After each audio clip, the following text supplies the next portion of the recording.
تکبر کول ډېره زیاته غټه ګناه ده. نبی علیہ الصلوۃ والسلام فرمایي چې کوم یو انسان په زړه کې د ذرې برابر هم تکبر راغی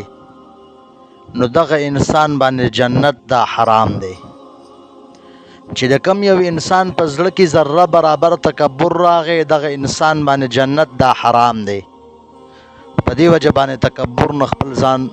بچ کول پکار دی. هر یو مسلمان ته په درون نظر باندې کتل پکار دی.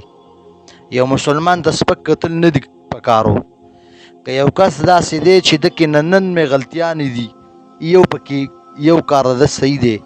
نو ته دا نن مې غلطیانې مه یادوه، دا یو کار چې کوم صحیح دی دا یادوه. په دې وجه باندې یو مسلمان بې عزتي کول او هغې ته سپک کتل او د هغې دا ډېره زیاته عظیمه ګناه ده. نو په دې وجه باندې تکبرو چې کوم یو انسان متکبره دی دغه انسان د الله رب العزت ته ډېر زیات ناخوښه دی او دغه انسان سبا د قیامت په ورځ باندې الله رب العزت نه خبرې کوي نه به ورسره رحمت په نظر باندې د انسان ته ګوري. د دغه انسان ځای چې دی دا به جهنم وي. په دې وجه باندې تکبر نه بچ کېدل چې دا پکار دي. په دې کې یو واقعه ده. یو بادشاه و هغه یو پیره د سفر اراده وکړله چې د څومره مملکت و د څومره د بادشاهي و د یو ورځ اراده وکړله چې زه ځمه چې چکر هم ووم او دا غونډه بادشاهي چې ده دا زه وګورم. نو خپلو نوکرانو ته یې وویل چې لاړ شئ زما لپاره جوړه راوړئ ځکه چې بادشاه چېرته ځي نو هغه خواخوا دېخوا کپړۍ نه اچي. هغوی لاړل یو جوړه یې ورله راوړه هغه د بادشاه خوښه نه شوه. بیا دویمه درېیمه داسې جوړې به بدلولې په اخره کې یو جوړه خوښه شوله چې هغه هغې واغوستله. بیا یې ورته ویل چې لاړ شئ اوس اس راولئ. جوړه خو وشوه خو اوس لاړ شئ اس راولئ چې اوس ځان له اس خوښ کړمه. نو د هغې چې کوم نوکران یو اس راوله او بیا به اوس د باچا اس نه خوښېږي. ټول اسونه له باچا راوستو چې دا ټول اسونه دا دی ولاړ دي تا له خو موږ اسونه راوستل خو ستا خوښ نه شو. دا ټول اسونه ولاړ دي په دې کې تاسو د خپل ځان دپاره یو اس منتخب کوئ. دنیا ولاړه او باچا یو مزیدار غونته کې اس په هغې کې منتخب کو او کپړې ښه مزیدارې واچولې په اس باندې سور شو روان شو. چې کله د خپل ځای نه لږ مخکې لاړو بادشاه دی مخې ته مپاوج شاته مپاوجو اخوا طرف ته مپاوج دې طرف ته مپاوجو او ټول هغه نوکران چې دي هغه د باچا سره روان دي. باچا سلامت دا په اس باندې ناست دی. خو په لاره کې شیطان د په زړه کې دومره تکبر واچولو او شیطان د ده دا زړه دومره ډک کړو چې دو د ډېر تکبر د وجې نه او د دې غلامانو د نوکرانو تر سره کتل نو او دا ورته ډېر زیات سپک ښکاره شو. کتل خلاصه کې په زړه کې ډېر زیات سپک ورته ښکاره شو ځکه چې څه خو هغه مال دی ورسره او بادشاهي ده. اوس شیطان هغه په زړه کې دغه شانو دغه کسانو دغه چې بغض دا یې په زړه کې واچو نو دا کسان ده ته بلکل نه ښکارېدلو. په دې وجه باندې دا مال چې کله انسان سره وي مال دا یو ډېره زیاته غټه نشه ده. د دې په وجه باندې انسان چې دی د الله تعالی د یاد نه غافله کېږي ځکه چې یو کس غریب دی دی به عبادت هم کوي دی به جومات هم په ټیم باندې ځي او دغه شان دی هر یو څیز به د ده صحیح وي. خو چې مال سړي سره راشي نبي علیه صلات وسلام فرمایي چې دا مال او اولاد دا انسان د الله رب العزت د یاد نه غافله کوي او دا دنیا دا الله انسان چې دی دا د الله رب العزت د یاد نه غافله کوي. بس چې کوم یو انسان دنیا کې لګیا شو بیا به د تر آخرت فکر نه وي بس پیسې دي د بیا خپلو کارونو سره کار وي. او د انسان فطرت دا دی چې په دنیا کې چرې هم د انسان ضرورت چې دی دا نه پوره کېږي او نه انسان په دنیا باندې مړېږي. ځکه که یو کس سره یو څیز وي نو دا انسان کوشش کوي چې ما سره دا دوه وي. که چا سره دوه دي هغه درې کولو کوشش کوي.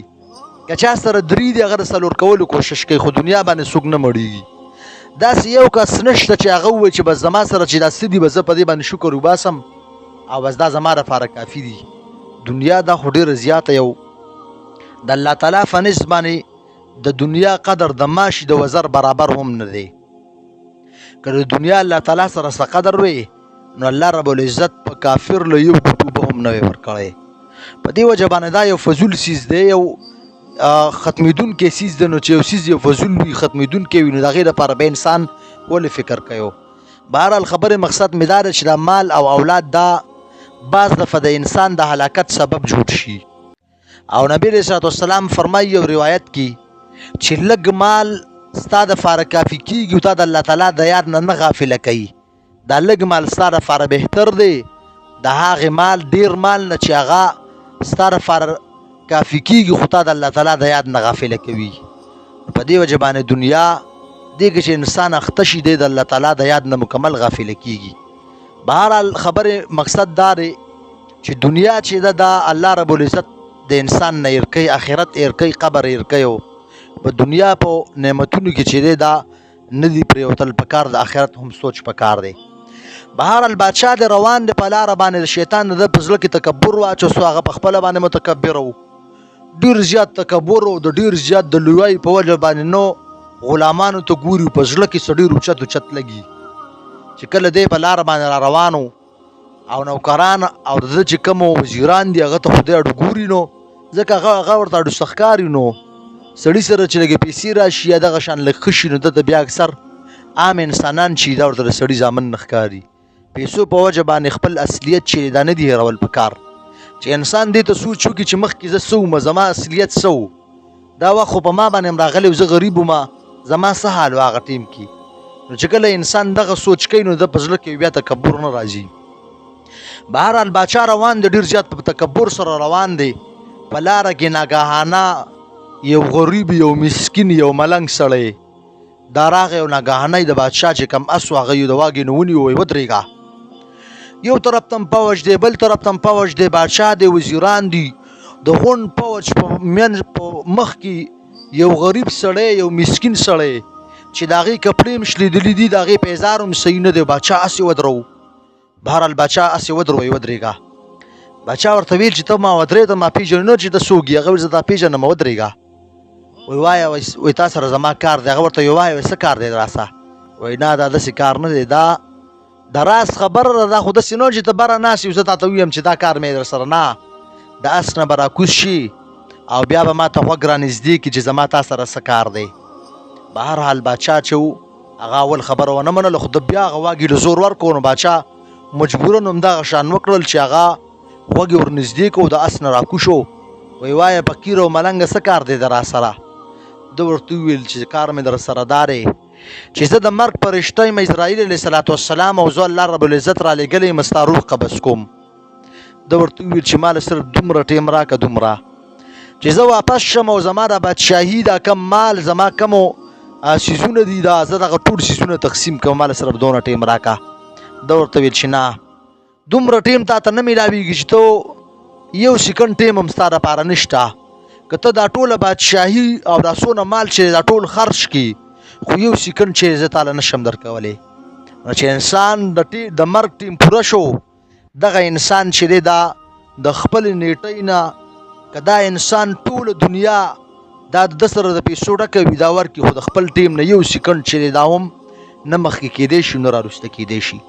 بهرحال ده ورته ډېر زیات منتونه وکړل، هغه ورته ویل چې نه ستا ټیم پوره دی. اوس ده ته سوچ کوم څومره تکبر او څومره په لویوالي سره دی را روان و چې ده ته انسان د سړي بچی نه ښکارېدلو. خو چې کله پې د مرګو پیاله یې وڅکله، هغه بادشاه چې هغه اول خو جوړې نه خوښېدلي او بیا یې په اصولو کې اس نه خوښېدلو، خو چې کله په هغې باندې مرګ راغی نو لکه د لرګي په ځمکه باندې راوغورځېد او مړ شو. دا د دنیا حال دی. دغه شان یو واقعه بله لیکلې ده، یو نیک کس و، هغه له فرشته راله او ملک الموت چې کله هغه له لاړو، دی په سفر باندې تللو، نو دی لاړو سلام یې واچولو، هغه د سلام جواب ورکو او بیا ورته دغه ملک الموت د نیک مسلمان ته وویلو چې زما تا سره یو کار دی، یو خبره مې د هغه در سره کومه. ده ورته وویل چې وایي چې څه خبره ده؟ وایي چې هغه د راز خبره ده او هغه به زه تا ته غوږ کې کومه. بهرحال چې کله یې غوږ ورنږدې کو نو دی خو چونکې مسلمان و، نیک و، عبادت یې کړی و، هغه ورته وویل اسرائیل علیه صلات وسلام چې زه د مرګ فرشته یم او زه راغلی یم ستا روح قبض کومه. چې کله ورته هغې دا وویلو نو دی ډېر زیات خوشحاله و، ځکه چې کم مؤمن دی دی به په مرګ باندې خوشحالیږي. او نبی علیه صلات وسلام فرمایي چې تحفة المؤمن الموت، مرګ چې دی دا د انسان دپاره تحفه ده. نو چې کم یو انسان په دنیا کې الله تعالی راضي کړی وي، دی به د الله تعالی ملاقات خوښوي. بهرحال دی خوشحاله شو چې زه خو په دې ډېر په دې شوق باندې یم او دا خو به زما دپاره ډېره زیاته د خوشحالۍ خبره شي او د ځمکې په سر باندې چې څونه انسانان دي په هغې کې ته ماته ښه انسان ښکاره شي تا ماله دا زیری راکړو زر کوه چې د الله تعالی سره ملاقات وکړمه نو دغې اسرائیل علیه صلات وسلام ورته وفرمایل چې ته چې کوم خپل کار لا روانې خیر دی دا کار پوره که او بیا به زه ستا نه روح والم هغې ورته ویل چې نه زه کار له روان یم خو زما د دې کار نه بهترین کار دغه دی چې کومو ستا دا کار چې کوم دی او دې نه ما ته بهترین کار نه ښکاري زما دپاره دې نه خوشحالۍ خبره بله نه ښکاري د دې خبرې نه چې زه به د الله رب العزت د ذات سره ملاقات وکړمه بهرحال هغې همداسې وکړل روح یې تو قبض کړو نو دا د دوو کسانو قصه وه چې یو متکبر و او بل نیک انسان و نو په دنیا کې که انسان هر څونه نیک شي هر څونه متکبر شي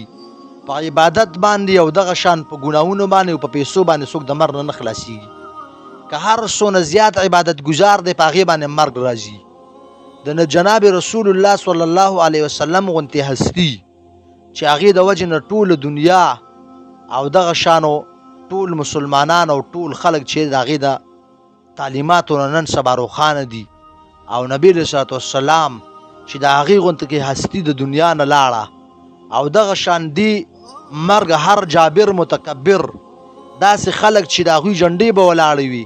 د هغوی به چې کوم دی شهرت و خو چې کله مرګ په هغې باندې راغی هغه خلک چې دي هغه نن په ځمکو کې پراته دی په دې وجه باندې د خبرې خلاصه او مقصد دا دی چې تکبر دا ډېره زیاته عظیمه ګناه ده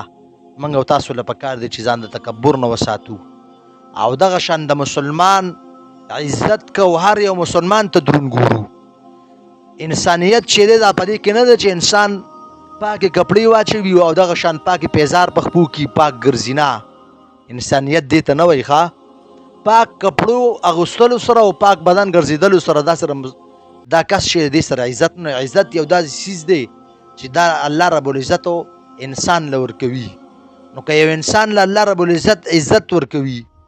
او ټوله دنیا راجمع شي دغه انسان بېعزته کوي د دې بېعزتي نشي کولی و چې کله الله رب العزت د یو انسان د ذلت فیصله وکړي او ټوله دنیا راجمع شي دغه انسان له عزت ورکوي دی له څوک عزت نشي ورکولی چې کوم یو انسان الله رب العزت اوچت کو دا د خلکو په نظر کې موچتي چې کوم یو انسان الله رب العزت سپک کو دا د خلکو په نظر کې سپکي په دې وجه باندې الله رب العزت فرمایي چې مسلمان دا په خپل منځ کې ورونه دي او نبی علیه صلات وسلام فرمایي چې د مسلمان مثال دا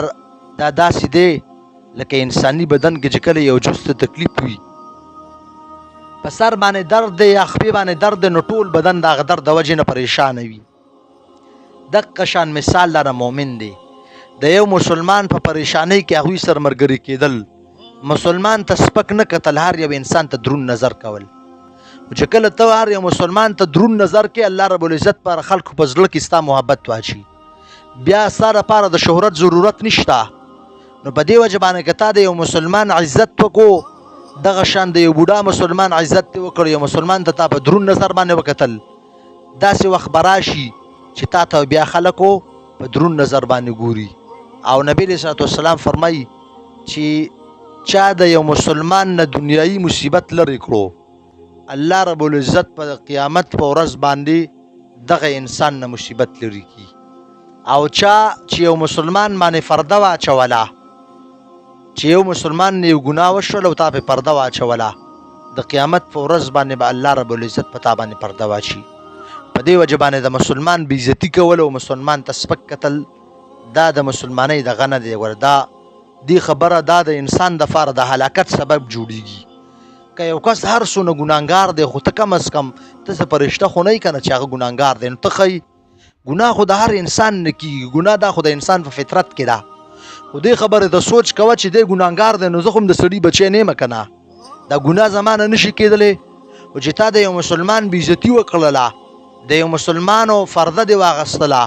تا له به تر هغه وخته پورې مرګ نه راځي چې کله تر څو پورې تو دغه شان ذلیله کړی الله رب العزت نه یي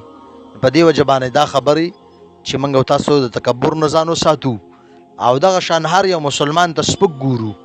چا ته په سپک نظر باندې نه ګورو او دغه شان چا پسې خبرې کول دا چې دي دا د مسلمانۍ تعلیمات نه دي نو موږ او تاسو له پکار دي چې دې خبرو باندې عمل وکړو. الله رب العزت ته په دې خبرو باندې اول مال او بیا تاسو ټول د عمل کولو توفیق راکړي. واخر دعوانا ان الحمد لله رب العالمين.